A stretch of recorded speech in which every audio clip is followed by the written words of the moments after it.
Et moi, je te demandais avec qui tu parles patois et à qui tu l'as parlé après tes parents, après ta maman. Avec tous les gens du village, les jeunes, à l'école et quand on se rencontre.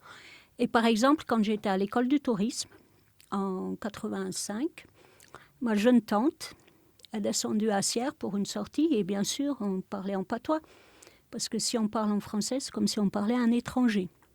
Ano de vinha en patois, ana matal nos a demandé schenkira pona lengua. Je le pouvais l'apprendre.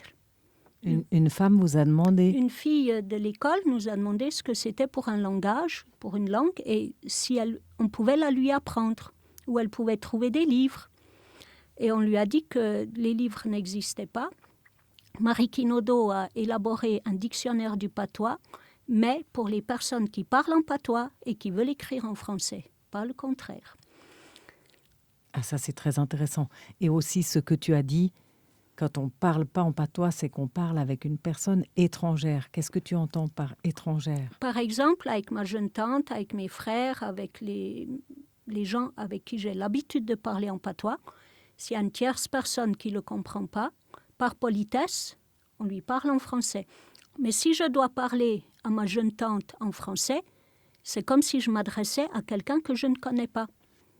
Et toi, tu as gardé cette relation à la langue patoise?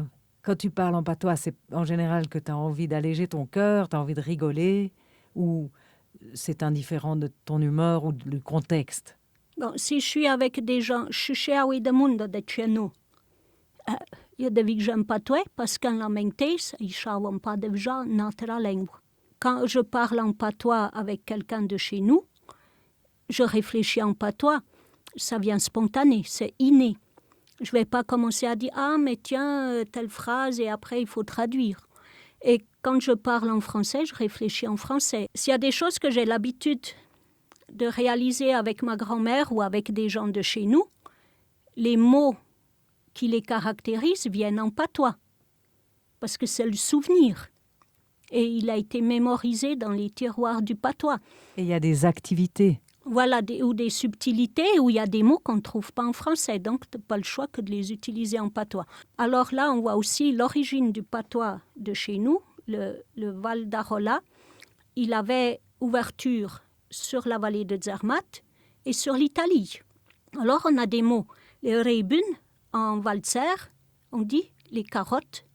Il y a des mots qui viennent aussi de l'italien, la legne pour le bois qu'on brûle. Et il y a d'autres mots qui viennent même du franco-provençal. Donc on a aussi, ou alors il y a d'autres mots qui peuvent venir du tchèque. Par exemple, on a le kantor du Bracek, l'osrek, des lieux, des endroits qui ont les mêmes consonances que ces langues aussi.